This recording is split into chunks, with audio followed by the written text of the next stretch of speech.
Neurodegenerative disease therapy pharmacology की हमने बात करनी है। इसमें हम डिफरेंट डिजीज़ेज़ कुछ हैं उनको जल्दी से गो थ्रू करेंगे कि उनकी थेरेपी क्या होती है। देखिए 3 तरह के पेशेंट्स आपने कंसिडर करने हैं। एक पेशेंट जो है वो अल्ज़ाइमर्स डिज़ीज़ का पेशेंट है। अल्ज़ाइमर्स डिज़ीज़ हमने डिटेल में डिस्कस की हुई है।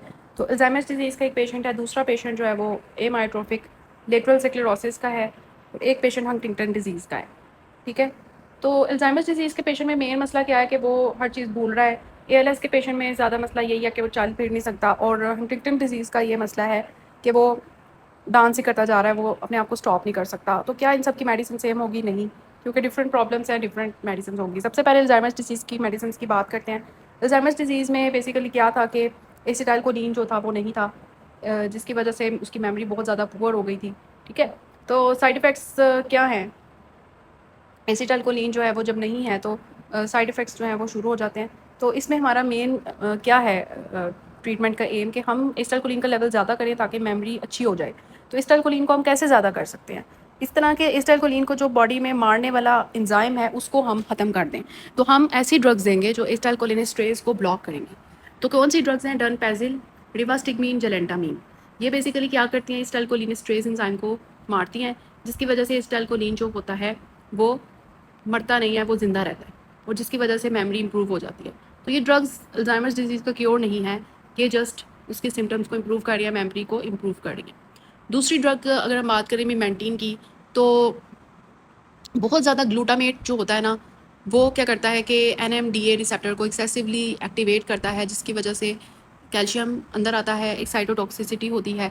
तो हमारा मेन एम क्या है कि हम उन मेमेंटीन जो रिसेप्टर्स हैं एनएमडीए रिसेप्टर्स, ठीक है, उनको ब्लॉक करें। तो उसके लिए हम मिमेंटिन देते हैं। मिमेंटिन क्या करता है? ये एनएमडीए रिसेप्टर को ब्लॉक करता है, जिसकी वजह से कैल्शियम का इन्फ्लक्स नहीं होता और न्यूरॉन जो है वो नहीं ज़्यादा वो करता, एक्साइट नहीं होता। तो ये मॉडरेट टू सीवियर अल्जाइमर्स में भी हम मेमेंटिन देते हैं। इसके हम एमसीक्यूज़ भी डिस्कस करेंगे। दूसरे आते हैं एमायोट्रोफिक लेटरल स्क्लेरोसिस। इसमें क्या होता है? एमायोट्रोफिक लेटरल स्क्लेरोसिस में मोटर न्यूरॉन्स का जो है ना मसला होता है। इसमें बहुत ज़्यादा ग्लूटामेट की एक्टिविटी होती है। ग्लूटामेट एक जो है एक्साइटेटरी न्यूरॉन है, न्यूरोट्रांसमीटर है। तो हम क्या करते हैं? हम ग्लूटामेट जो है ना उसको कम करते हैं बॉडी में। ग्लूटामेट एक्सेस जो होती है वो क्या कर रही है? सेम वही वाला ऊपर वाला काम कि कैल्शियम इन्फ्लक्स करा रही है और न्यूरॉन डैमेज करा रही है, न्यूरॉन को एक्साइट करवा रही है बहुत ज़्यादा। तो हम एक ऐसी ड्रग देंगे जो ग्लूटामेट को कम करे। तो हम उसके लिए जो ड्रग यूज़ करते हैं वो रिलोजोल है। रिलोजोल क्या करती है? ग्लूटामेट के रिलीज़ को कम करती है और एक्साइटोटॉक्सिसिटी को कम करती है, जिसकी वजह से मोटर न्यूरॉन सर्वाइव करते हैं और हमारी जो एएलएस है वो उसकी प्रोग्रेशन स्लो हो जाती है। वो क्योर नहीं होती लेकिन उसकी प्रोग्रेशन जो है वो स्लो हो जाती है। तो रिलोजोल इसके लिए हम यूज़ कर रहे हैं एएलएस के लिए। फिर हंटिंगटन डिजीज़ है। हंटिंगटन डिजीज़ में बहुत ज़्यादा मूवमेंट हो रही है और बहुत ज़्यादा मूवमेंट में कौन सा न्यूरोट्रांसमीटर काम कर रहा है? डोपामीन। तो हमने क्या करना है? कुछ ऐसी ड्रग देनी है जो डोपामीन को ब्लॉक करे। तो डोपामीन के लिए जो ब्लॉकिंग ड्रग्स हैं उसमें हमारा है ऐसी ड्रग जो वेजिकुलर मोनोमाइन ट्रांसपोर्टर को ब्लॉक करेगी। क्या हो रहा था? नॉर्मली जो वेजिकुलर मोनोमाइन ट्रांसपोर्टर्स थे वो डोपामीन के वेजिकल्स को क्या कर रहे थे? पैक करके मतलब काम करवा रहे थे, डोपामीन को रिलीज़ करा रहे थे। तो हमने क्या किया? हमने इस वेजिकुलर मोनोमाइन ट्रांसपोर्टर को ब्लॉक कर दिया इस ड्रग से, जो कि हैं टेट्राबेनाजीन एंड ड्यूट्राटेराबेनाजीन, जिसकी वजह से क्या होगा? डोपामीन जो है वो वेसिकल्स में स्टोर नहीं होगा तो रिलीज़ नहीं होगा, जिसकी वजह से डोपामीन रिलीज़ नहीं होगा तो वो जो मूवमेंट सक्सेस हुई थी वो रुक जाएंगी, कोरिया ट्रीट हो जाएगा। तो हंटिंगटन कोरिया के लिए हम फिर ये डोपामीन ब्लॉकर्स यूज़ करते हैं। तो अल्जाइमर्स के लिए हमने क्या करना है? एसिटाइलकोलिन को ज़्यादा करना है या ग्लूटामेट की टॉक्सिसिटी को रिड्यूस करना है। एएलएस के लिए हमने ग्लूटामेट की टॉक्सिसिटी को कम करना है और हंटिंगटन के लिए डोपामीन की रिलीज़ को कम करना है। तो अल्जाइमर्स डिजीज़ के लिए जो हम ड्रग यूज़ कर रहे हैं वो डनपेज़िल, रिवास्टिगमीन, जेलेंटामीन है जो एसिटाइलकोलिनेस्टरेज़ इनहिबिटर्स हैं और मिमेंटिन है जो एनएमडीए रिसेप्टर्स ब्लॉकर्स हैं। एएलएस के लिए रिलोजोल है जो ग्लूटामेट की रिलीज़ को और एक्साइटोटिक टॉक्सिसिटी को कम करती है और हंटिंगटन डिजीज़ के लिए टेट्राबेनाजीन और ड्यूट्राबेनाजीन है जो वीएमएटी इनहिबिटर्स हैं, जिसकी वजह से डोपामीन की स्टोरेज नहीं होती।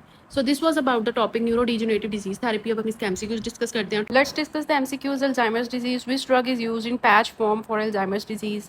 तो उन्होंने ऑप्शंस दिए हुए हैं रिवास्टिगमीन, डनपेज़िल, जेलेंटामीन। तो रिमेंबर जो रिवास्टिगमीन होता है ना वो पैच फॉर्म में अवेलेबल होता है। Man with Alzheimer's also had hyperlipidaemia, first degree heart block भी है उसे, हाइपरटेंशन भी है। तो कौन सी ड्रग ऑफ चॉइस है? तो उन्होंने सारी ड्रग्स दे दी हुई हैं, तो आपने याद रखना है जो मिमेंटीन होती है ना वो हम यूज़ करते हैं। देखें बाकी जितनी भी ड्रग्स हैं ना, डनपेज़िल, रिवास्टिगमीन, जेलेंटामीन, ये सारी जो हैं एसिटाइलकोलिनेस्टरेज़ इनहिबिटर्स हैं, हमने ऑलरेडी डिस्कस किया था।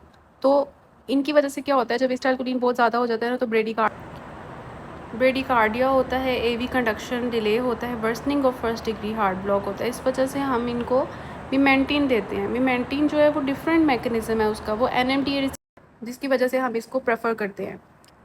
तो अगर तो कंडक्शन एबनॉर्मलिटीज़ नहीं है ना, तो अल्जाइमर्स के लिए फ़र्स्ट चॉइस जो है वो डनपेजिल है, माइल्ड टू मॉडरेट डिजीज़ के लिए। लेकिन अगर कंडक्शन एबनॉर्मलिटीज़ हैं तो हमेशा याद रखना है मिमेंटिन जो है ना वो हम इसको देते हैं। 63 ईयर्स ओल्ड मैन है, उसको अल्जाइमर्स डिजीज़ है, अब उसको डनपेजिल स्टार्ट की है, तो क्या हो सकता है उसको इंक्रीज गैस्ट्रिक सक्रीशंस, क्योंकि डनपेजिल जो होता है ना एसिटाइलकोलिन का लेवल ज़्यादा करता है, तो उसकी वजह से पैरासिम्पैथेटिक एक्टिविटी ज़्यादा होती है, गैस्ट्रिक सक्रीशन ज़्यादा होती है मस्करिनिक एगनिस्ट की वजह से। Which mechanism of action is characteristic of rivastigmine? Rivastigmine क्या है? Acetylcholinesterase inhibitor. So this is about the topic.